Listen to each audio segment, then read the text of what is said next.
Oh, okay.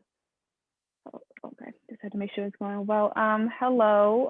Just want to introduce myself first. I'm Deja Hurd. I'm a writer, a contributing writer at True Urban Culture. A little bit about myself. I'm a multimedia journalism major at Morgan State University. I actually graduate next week. I'm super excited. But yeah, Congratulations. thank you. But I've been writing for True Urban Culture for a couple of months now. Just improving my writing and interviewing skills and such. And you're actually the second person that I'm interviewing, like professionally, other than like schoolwork and stuff. Wow. But like professionally, this is like my second time interviewing you. I mean, second time interviewing someone. And like, I'm just so excited. I'm here with the chain breaker herself, Dr. Catrina Pullum, with so many huge accomplishments like executive producing, missionary work, and the list goes on. She just has an amazing resume. When I was doing research about you, just amazing resume. And now recently she has wrote a children's book called Growing with Grace. So it's such an honor to be able to interview such an intellectual individual. So we're gonna get started. Where are you from? I'm from Baltimore. I don't know if you can tell by my accent. Okay. You're probably gonna be able to tell as You the sound interview like you're from New Orleans. That's why I was asking. I was like, is she from New Orleans? Because that's where I'm from. So, hmm Yeah. No, I'm not from New Orleans. I would love to visit New Orleans one day, but I'm from Baltimore. You probably would be able to tell as I keep talking about the way I pronounce "to" or any other word. But yeah, I'm from Baltimore. So my first question for you is: due to you having such like an amazing resume and many like things you have accomplished, how did you get started on this road of accomplishing so many things? Oh, wow. I've always people who have pushed me, from my Mhm. family on to just me. I've always been that person. If you tell me no, I'm gonna do it. I may not like it, but I'm gonna do it just because you told me no. I couldn't do it. I couldn't succeed. And so the bar has always been set because my family will set goals and they're Mhm. very competitive. And so I was just always just pushed into succeeding. Yeah, that's good. That's good. I heard while I was listening like you saying that you may not like being told no. What is your zodiac sign, if you mind me asking? Oh, I'm an Aries. I definitely had I'm a an feeling because my Aries all friend, day. one of my friends, she's an Earth. You tell Yes, her no, I'm she'd be born in like, March. "Oh wow, that's actually really interesting because I was supposed to be an Earth, but I was a premature baby, so I'm a Pisces. So, but I Oh, definitely wow. got But you're still born in March. Are you born in March? mhm. March. You still like, it's just something about those March babies. We're like Definitely. go getters. We're stubborn. We're stubborn. We're go Yeah. getter. And, like, I'm the type of person, I'm kind of no nonsense. It's like, Mhm. I don't want to do everything. Like, we spend a lot of time talking. I'm more so of when y'all get it together, holler at your girl, and I'll be ready Right. to Yeah. execute. Definitely me Mhm. too. Definitely. I just be like, yeah, just hit me up when y'all got everything. I'll be back. But Mhm. my second question was, what was the process of creating growing with Grace? Oh my God. So Growing with Grace is actually a children's book series. Mhm. And so the series came about because my youngest son experienced the death of my grandparents, along with a couple other family members. And so, it takes a toll on a child that, we never think about. And so, Mhm. only out of the three that he experienced, we only had in one experience where we had a social worker come talk to him, prepare him for the Mhm. last visitation, everything. And for the other two, we didn't have that experience. So when I went to the store looking for books and all of that stuff, I am a retired therapist. Mhm. So, but I don't like to counsel, or your kids not gonna listen to Right. you. And so when I went to the book store looking for books in different ways to help him, I couldn't find anything for kids. And so I am the person I am is if it's not there, you create it. And so that's what I Mhm. spend a lot of time. What I can't find, I create myself. And so I decided to create um, a children's book. It's just supposed to be a children's book on grief, how to help children and their families deal with grief. But it ended up, after talking to my team, it ended up being a children's book series. They were like, you can't get everything told in one book. And so Mhm. now we have like 7 book series. We're getting ready to publish book 2. Book 1 is already out. And so we're getting ready to publish book 2. And we're keeping up with what's going on in today's society, the COVID-19. Mhm. And so the is centered around helping individuals, especially not only deal with death and dying, but also deal with the pandemic as well. That's like I feel like that's really true with like COVID, with like COVID-19 because so many I feel like so many people lost many family members and especially with like kids like they're basically was isolated for a couple of months because I saw like a little TikTok Mhm. little video of this mom showing her daughter like looking around seeing all these kids around at the playground when like everything slowly began opening up. So I feel like for children it definitely impacts them with like remote learning, not being able to interact with other children. So it definitely like Mhm. impacted them very hardly and harshly. Do you see yourself making like more children's book in the future, which you technically already answered, or like expanding out to like teen, young adult books or like adult books and stuff? Mhm. Yeah, probably eventually once I finish with this series. I started off doing books for adults. I will say going through the children's book process is longer than writing a regular book because you have to deal with illustrations. It's just so much involved, and so it takes a little bit longer to get that done. As an author, how do you feel about the representation in like the literature and book industry? Like, do you feel like it's enough like black characters that's represented in like children's books or like adult books and so on? I would say we're more representative in adult books, but I haven't found too many African American children books out there. Like I know they're there, but a lot of times we write books, but what do we do with them? How are we Mm-hmm. monetizing them? Exposure, do we know how to get exposure? What's the purpose of writing a book? Are we writing a book because everybody else writing a book? Or oh, is it a Mm-hmm. trend? Author to my name. So I think a lot of people really don't think about that. Like, are you in stores? Have you partnered with the school district? It's those different things you can do. Like, do we seriously sit down and think how we can monetize and market our books? Yeah, I definitely agree. Because growing up, I didn't really see a lot of like, books centered around like black characters. Like even if with children's books, I Hmm. didn't really see that much. So I definitely feel like it's important, like as authors when they're creating like children's books for kids to like try to get them in schools and stuff. Because I feel like for like little black Hmm. children, it would be nice for them to basically see themselves in the book, Yes. which like with your book, it's talking about how to handle grief, and I feel like it would be good Hmm. to see like the little black kids basically have a book basically around how they deal with grief because like in this world usually black children they deal with so many different things compared to like a white child or Hispanic child and so on. So I feel Hmm. like it'll be very important. Yes. So like for the Growing with Grace, Mhm. it is centered around Grace and her family. And part of my upbringing, Grace is Mhm. like me as a character. Mhm. Me as a child. And so in the book, she has friends. And so it is diverse. We do have a Spanish version of the book as well.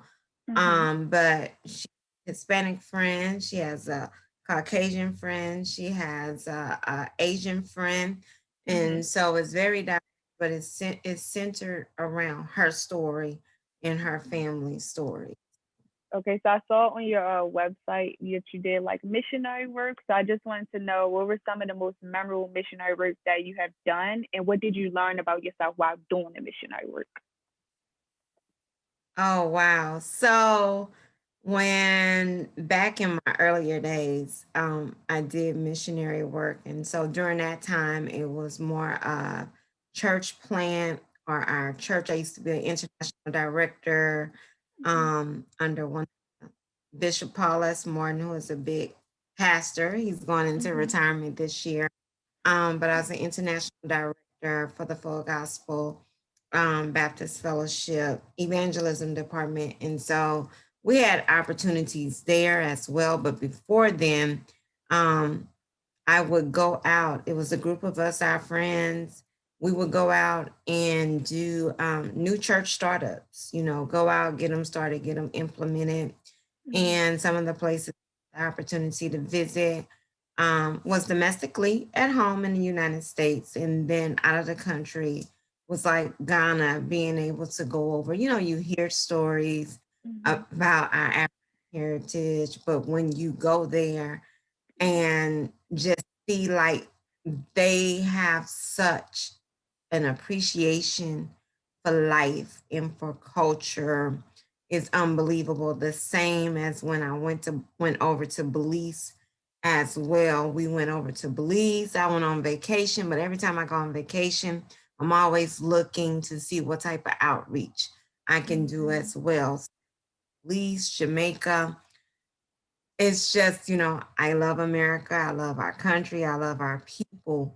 But when you have a chance to visit other countries that may not mhm, have, we have, and even for the ones that do have as much as we have, their look on life is so much different. And it makes you mhm, stop in what you have. Even when I've been over in Europe, it's like their business practices and everything. It's mhm, like, is. Either you gonna accept it or you not. But I'm sticking to my plan. And I'm like, how mhm, about if it was like this in America? What would we do? We take so much over here for granted as compared. You mhm. really don't hear until you go and visit somewhere else. And so I've always been a servant at heart, and I love giving back. I love pouring into others. And so I just think that missionary part is just the intricate part of who I am. So, That's good. That's good. One of my like, one of the regrets that I do have with like within going to college and stuff is not studying abroad. Like I just feel like I took that part. Like I should have jumped on it when I could before COVID and stuff. Because I mhm. do want to travel and stuff. Maybe we also do missionary work outside of America and stuff. And plus my best But friend, it's she's not too late yeah, because that's I didn't what. start in college, but a lot Mhm. of stuff that I probably should have done in college, like I'm Mhm. doing it now. Wow, I just have a Mhm. different perspective on life and what I want to do. So, So like where could a person start if they want to like hop into like getting into the missionary work and stuff? it depends on what they want to do. I have some friends that Mhm. I have one who's pick up and travel by herself, and then I have some that get with AmeriCorps, Mhm. um, that have trips. Some trips are done through churches. So I know our church is getting ready to take our college students to Israel, which is one Oh place I really want to go wow. as well. But because I was like, can I go? And they're like, oh no, it's for the college students. I was like, I'll be a chaperone, whatever. But yeah, they're getting ready so you can do it through your church. It could be something you could research and do on your own. It could be something that you Mhm. could do AmeriCorps, especially if you have student loans to pay back. They will pay back so much of your student loans back, Mhm. those different things. So a lot of people don't realize when you get into the social service area, a lot of your student loans can actually be reduced or they can be erased, just because you provided so many years of service in the community. So Wow, I didn't even know that. I didn't even know that. But yeah, mhm. I definitely want to like travel some more. Like my best friend, she's Nigerian, so like she goes to like back to Nigeria like at the end of the That's a month, and she's start like, right there. yeah, she's like, Deja, you have to come. And I'm like, yeah, I would come, I would come. I Mhm. believe she's going this year, but like she kind of told me a little too late. So I was like, yeah, next time, I Mhm. got you next time. And she was like, okay, you got pinky promise me And on it's that one. best, yeah, and it's best if you know somebody already there, Mhm. to go with them instead of just going, especially to Nigeria, going to places like that by yourself. Because I know I even have family that's in Nigeria, and they will tell me, "Hey, this is a certain time you come." Those different things. Like you don't go when they're in the middle of elections. Those Mhm. those things. We always travel with someone else whenever we go. Yeah. Well, my next question is, what do you think makes a person a good humanitarian? A good humanitarian. Mhm. Ooh, a lot of people wear the title, but a good humanitarian is actually putting in the work, not, just, oh, let me cut you a check. Here you go. I Mhm. did this. But I have more respect for, humanitarians when they're actually getting out there in the field and they're doing the work. That's where I get my inspiration from when I'm actually out there in the field working. Mm, that's good. That's good. My next question would be, so I saw on your website you have mentioned that it was talking about mentoring program. So could you tell me more Mhm. about the mentoring program? So I have a mentoring program called Creating Opportunities Mhm. for Excellence, and it's under my Unleash Her program. And so it's a year-long program that I do, followed up by monitoring, like, yeah, I'll be your mentor for life as long as you'll have me. They take classes every month. We have group sessions.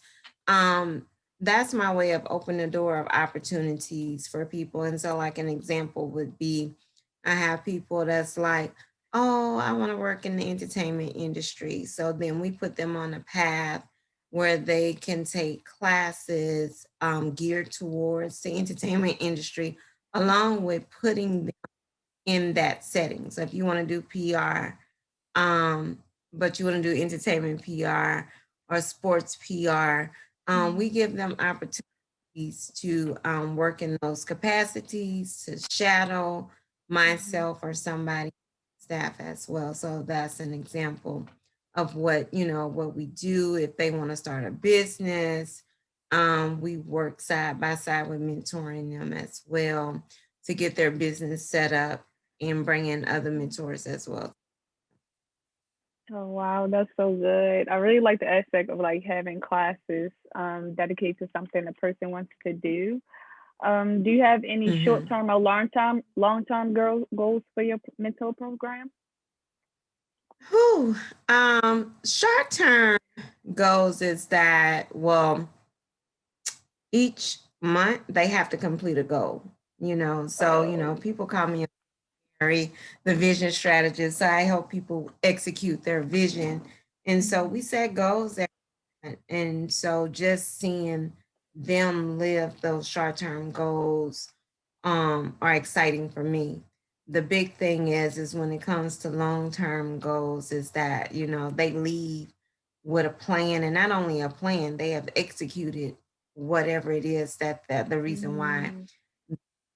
into the mentoring program. And so they leave with their own long term goal plan. They have their long term goals set up actually during the first quarter, Oh you know, wow. of the program. And so when they leave, they're ready, they fully functioning and executed, unless they have not done their part. But anybody who works with me knows that I will not work with you unless you're ready Mm. to execute. Mhm. Yeah. Ready to execute, you still thinking about it, you got excuses, guess what? It's just not your season to work with me. Is there like a application a person has to fill out to like be able to like be a Mm-hmm. part of your midterm program? What is like the Yes, there application is an process? So yeah, Or they have an application to fill out because we need to make sure that, we're able to accommodate what their needs, what their requests are, and Mhm. that get the right people in place to work with them on a monthly basis or a weekly basis. It just depends. And there is a monthly fee that they pay for the Mhm. services. I know some people like, well, mentoring is supposed to be free. Where does it say that at? Because, you're paying, you're getting access to my network. You got to Mhm. think about you got to think about your time as well. Everything that you have worked hard for, why would you give it away? And that's what my mentors Mhm. learned. It's not a passion, take your passion and make it profitable, so that's what I learned as well. You've worked so hard to build something, why give it away? And because Mhm. I believe in generational wealth, I believe in building a legacy. And so all of this is a part of that wealth building legacy that I live. So So my next question is, I was reading about like your main on your page, like the first one, talking about we call stuff the chain breaker. So how did you mhm. fully come up with that name, or did it just come from like your book Breaking the Chains? Did it fully come from your book, or did you know is it more behind the chain breaker name? It fully came from my book. It came from Mhm. my book. So I released Breaking the Chains from Hurting and Healing in Mhm. June of 2014. And it was supposed to be originally for women. Then the men was like, I want a book. So the men started purchasing the book. And so like from there, we created all types of stuff. We created stage plays and everything Oh wow. around it, script for it as well.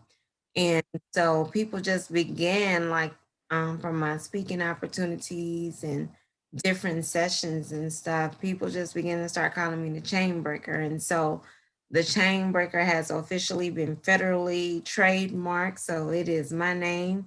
Nobody can use that name. Um, it's a movement and it's about, don't let your past, a lot of people say your past, don't let your right now dictate your future.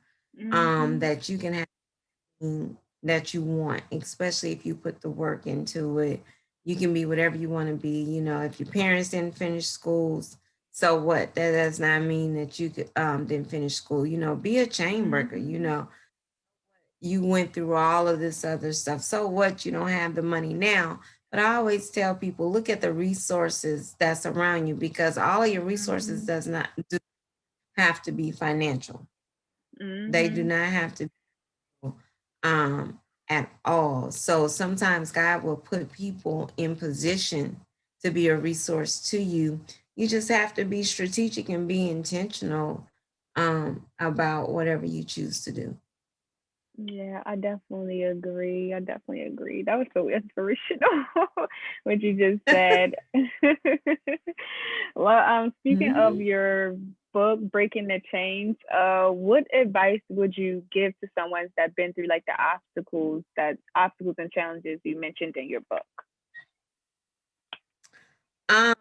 Once again, it's like get up off the sofa. I tell people, get up off that couch and pick yourself. The more you mope, the more you come up with excuses. You need to Mhm. replace time with putting a plan into place. Get your journal, write about Mhm. it.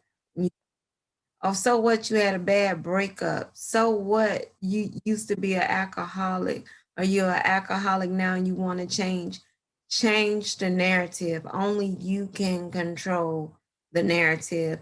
Oh, they gonna talk about me.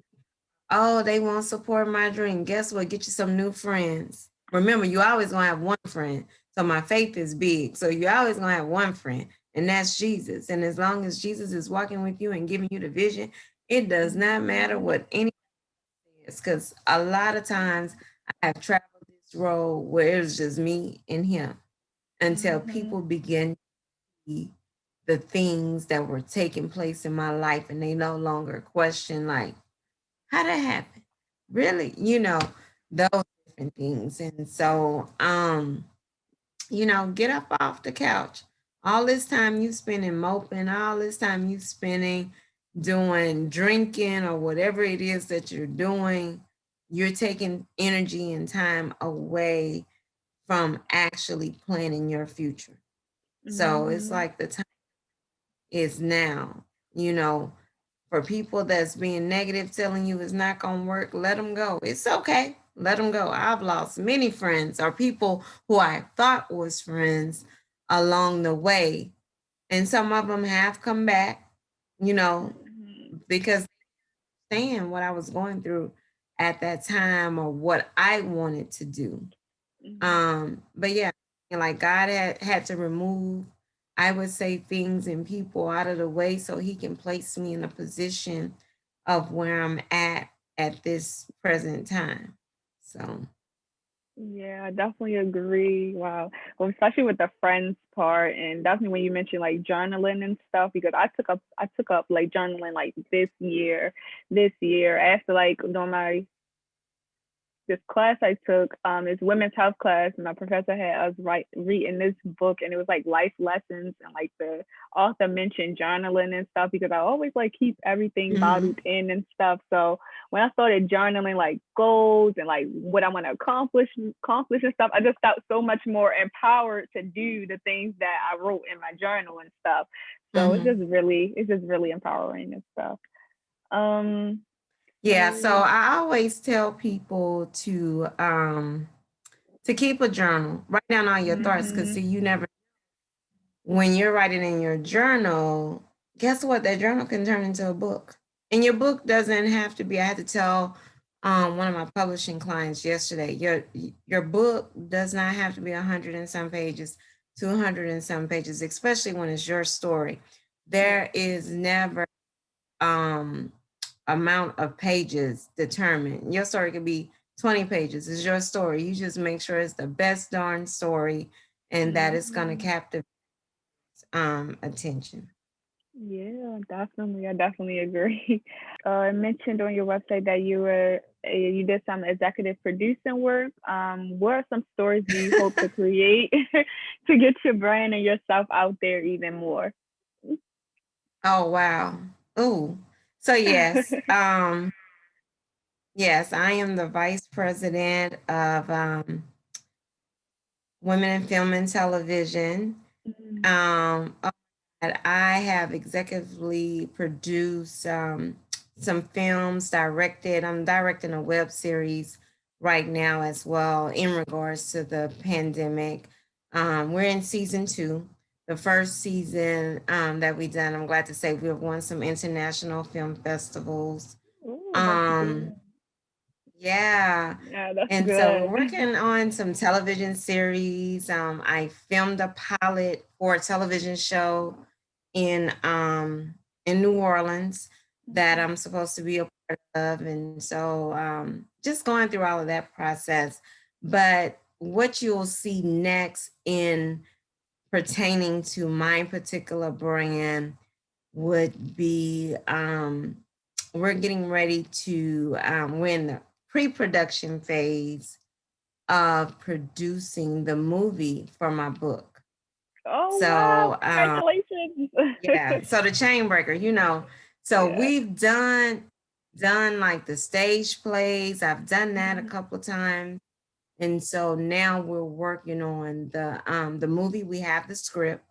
So we're working on the movie, and they have talked me back into going into doing the documentary. And I have one mini documentary that's on YouTube as well, that we did for Sexual Assault Awareness Month.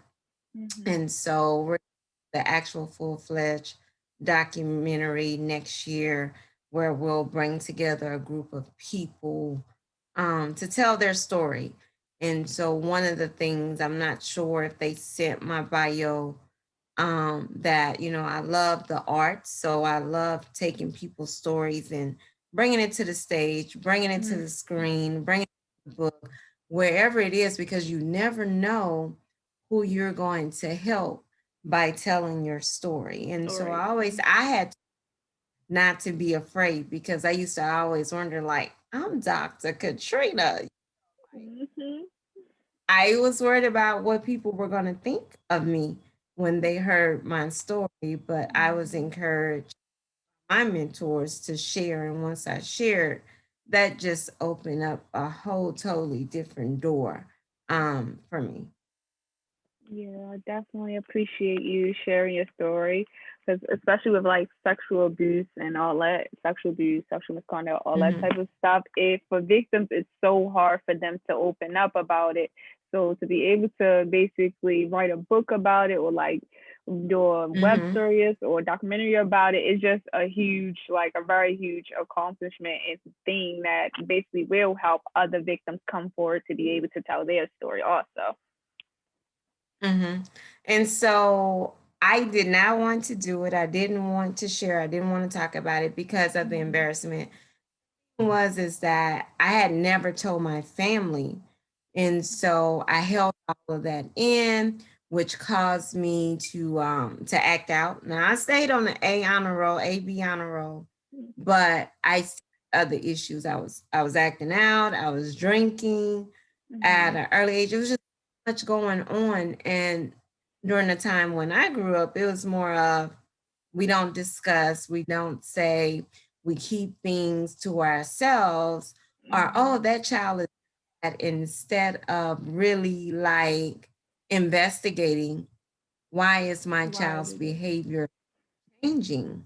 Mhm. And so, what I knew, it was meant for me to put the story out, because when my family read the book, they read it, like a lot of them read it like in one night. But when they read the book, and I was expecting to get in trouble, and I was grown, I was expecting to get in trouble, and Mhm. the only thing they said, why didn't you say something? And who was it? Mhm. We talked about it, and I told them the person is no longer living.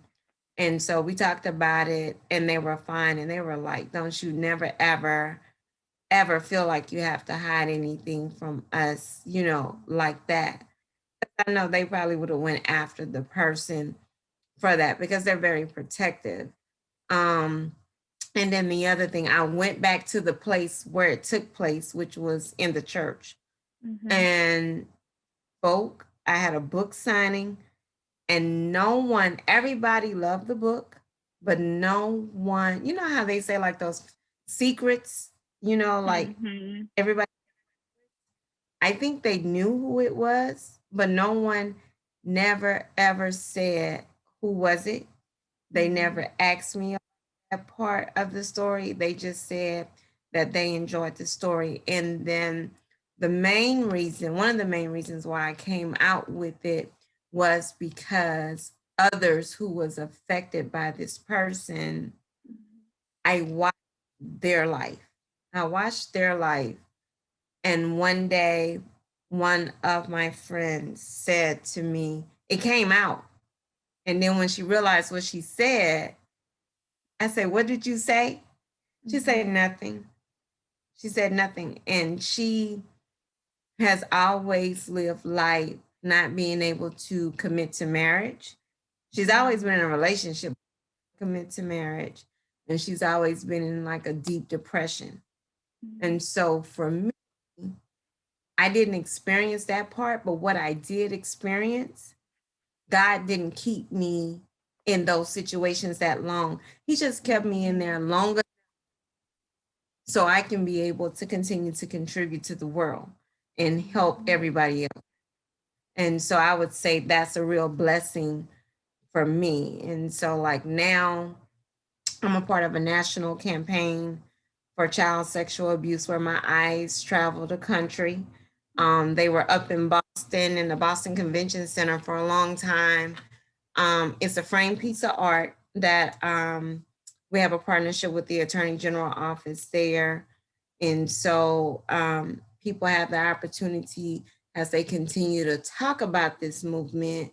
They share my story, they share other stories as well. And so that's one of my passions. That's one of my outreaches. That's one of my gift bags for my nonprofit. We created a foundation that actually paid for grief counseling. That's where, for the children's book, that's where all the money, I do not see the money at all. The money goes straight into the foundation to pay for grief or trauma counseling for individuals their parents can't afford to get, pay for their counseling. And then on the college standpoint, we provide scholarships to individuals who have experienced grief or some type of trauma as well to go to college. Oh wow, that's such an So, amazing thing. Yeah, such an amazing thing. Like, I'm just so yes. astonished. It's such an amazing thing. Like, cause I definitely like feel like when it comes to like sexual abuse and sexual all that type of stuff, like people that like have experienced that, when they don't like tell their Mhm. story, it definitely like affects their life. It affects their life and such. You definitely can see the difference between like a person that tell their story and a person that wasn't able to, So it's Mhm. really like it's such an amazing thing, Yeah, like what you're doing. yeah, I only tell it to heal others, to help Mhm. others heal, because you never know who you will, who you're going to be helping. Mhm. For about 15 years, that's what I did. Forensic investigations, went into therapy, work with every branch of law enforcement from the FBI on down. And everybody always asks, like, how do you do your job? And I always would describe it as being an out of body experience. And so I had, what happened to me, it was like deep down in the back of my mind Mhm. where that's how I was able to be so successful at doing the job. And it wasn't until maybe like 10 years into my career when I got approached, like someone's like, you need to tell your story. They didn't even know what my story was. I just was like, I don't have time to write a book. I don't have time, you know. And then on top of that, what are these people going to think about me? I'm going to lose Mhm. my friend. And then I think, yeah, I had just gotten married. I was worried about what my husband was going to say, like what he was going to think about his good wife. Mhm. And so, um, but everything was the opposite of what I thought it was going to be. So, That's that's good though. What are some things that you are like really proud of that you accomplished? oh, it's like it's so much stuff that I'm not gonna say I forget about it, but I would say one of the biggest recognitions for me was when President Barack Obama, Oh yeah. like, I know you when was I got an cheesing so hard. acknowledgement. Yeah, I got acknowledgement from him. And here's the thing, people were trying to surprise me with it. Mhm. And I happened to be out of the country. I was like, if y'all would have told me, I would have, but to this package from him for all of my work that I have done, my advocacy work and stuff that I've done Mhm. in the community, in the country, period. And so that was great. I did have a chance to spend one Easter at the White House, Oh take my wow. son up there roll. They call it the Easter egg roll. So all of that was very cool. What else? I mean, just doing the books and turning them into plays. And now the movie. We got an app that's gonna be coming. Oh wow. It's and just being where I'm at and sitting in rooms with individuals that like sometimes I'm like, how did I get here? Like I'm sitting in network television execs, celebrities, and I'm just like, okay. And I'm just cool like this. I just take it all in like, and one thing is that I have a great support circle, my husband, friend, my friends, we all support each other and we have healthy competition. So, that keeps everything going. That keeps everything um for me. And so it's all about being inspirational, inspiring others to walk in their purpose on purpose is what I always say. I'm your girl. If somebody tell you no, you come holler at me so I can help you prove them wrong. So Yeah, definitely. I just know you were probably cheesing from ear to ear when you heard about the Barack Obama news. oh yes, I was. So my very last question, so with like everybody that works for true urban culture, we always get asked, what does true urban culture mean to you? Because everybody has like a different like definition of it or what it means to them and stuff. So I'm gonna ask you, what does true urban culture mean to you? Oh, true urban culture.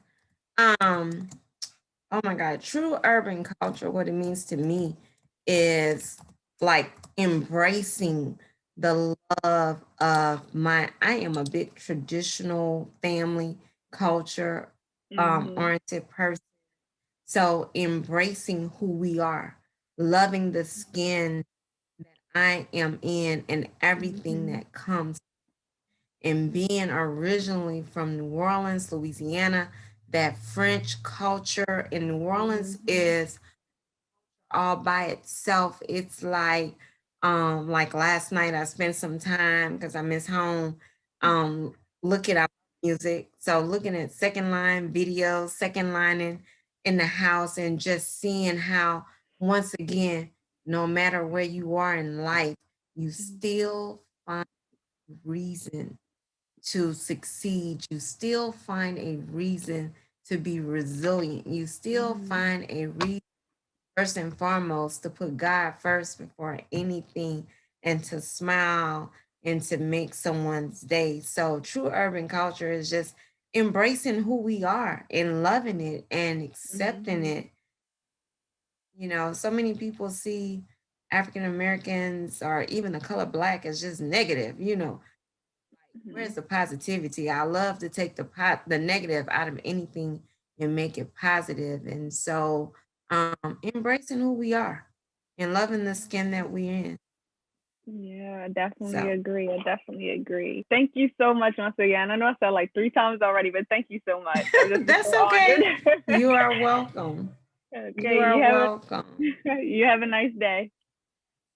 You too. Bye bye. Thanks. Bye.